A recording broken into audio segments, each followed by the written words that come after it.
So what's up guys? So for today's video, bago tayo magsimula ay gusto ko lang humingi ng sorry kasi 5 buwan tayong nawala sa pagbablog at hindi tayo nakapag-upload. So yan guys, gusto ko lang humingi ng sorry.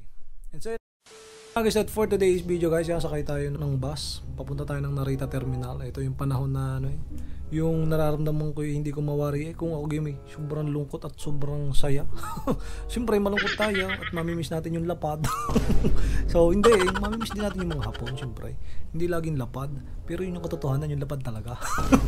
Pero siyempre mamimiss din natin yung mga naging pamilya natin diyan sa Japan. Ayan.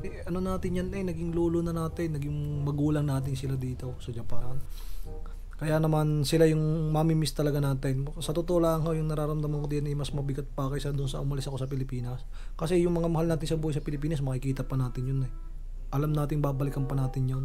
Basta wag lang tayo machuchugi. Pero yung mga Japanese, ayan, yung mga naging pamilya natin diyan sa ibang bansa, kung ano man sulok ko ng mundo yan, ayan, kung tayo isang OFW, ay talaga naman mabigat din sa pakiramdam na may iwanan mo din yung mga naituring kang kapamilya ng iyong pinagtrabahuhan baga. Sila yung tumulong, kung ano yung may sakit, gayaan, ganito. Sila yung daingan mo baga. Pero syempre, dahil nga tayo ay may goal, bago tayo umalis ng Pilipinas, so kailangan natin umuwi. Yun talaga yung yun yung reality. Hindi pwede yung diyan na lang lagi tayo sa ibang bansa. Tingnan mo pwede na sa ibang bansa, daing ka nang walang pira. Tinanong wala ka din mga kapira-pira. Ay, pinagano kasi ibang bansa, hindi na tayo sa Pilipinas. Sama-sama pa tayo ng pamilya natin pagka malakas ang bagyo.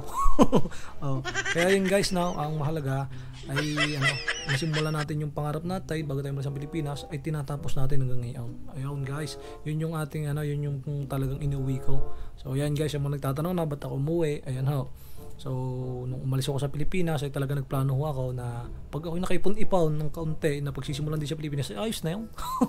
Yung ibang walang pagsisimulan o umasinsa, ay tayo pa kaya mayroon. Ay di iba-iba, yun lang natin. Hindi pa man tayo asinsado ngayon, pero iba-iba.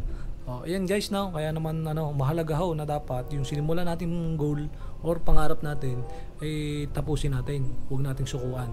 So yung laban lang ng laban. Huwag yung pag tayo nakapag-abroad at nakatikim na tayo ng limpak-limpak na salapi. Ay naku po, nakalimutan na ang pangarap din sa Pilipinas nung umalis. Sinong tinamaan? Lahat. Sadya naman yan guys, napakahalaga na dapat ay tuparin natin kung ano yung pangarap natin. At sa mga mahal naman natin sa buhay sa Pilipinas, para naman kami mapaaga ang uwi at mapadali. Isang kontrata lang. Pwede tulungan nyo kami at gabayan nyo kami. Hindi yung kami pa yung tutulong lagi sa inyo. Charot lang. Pero sadyang gayon, pagka tayo may pangarap, may goal tayo sa buhay, ay walang dapat walang hadlang. Kailangan tuloy-tuloy lang, huwag tayo magpa-apekto sa kung ano yung pwedeng mangyari pa sa atin.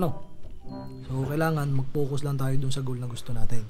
So yan yung napakahalaga, yan yung natutunan ko bago pa man ako umalis ng Pilipinas hanggang ngayon ayun, binubuno ko pa.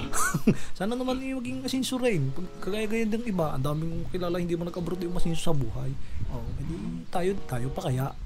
Di ka? Giyon lang yun. Yan guys at doon sa nagsasabi naman na hindi ko daw tinapos yung kontrata ko, tinapos ko 3 taon ako diyan sa abroad. Talaga lang siguro akala lang ako bago lahat. Siyempre nag-vlog ko ako 2022 na late na bago ako umuwi na ng Pilipinas. Kaya siguro akala hindi ko na tinapos yung kontrata. Natapos ko, bali 3 taon ako doon. Ayun, ako lang talaga na late na nung nagwalang hiya. Ayun guys at sana nag-enjoy kayo sa aking video at na-update ko kayo. Hayaan nyo, ito ay may susunod pang mga video at sana suportahan ninyo paki-like ko and share ng aking mga videos kasi marami na tayong upload ngayon, wala nang kapira-pira baka sa YouTube, baka sakal tayo yaman.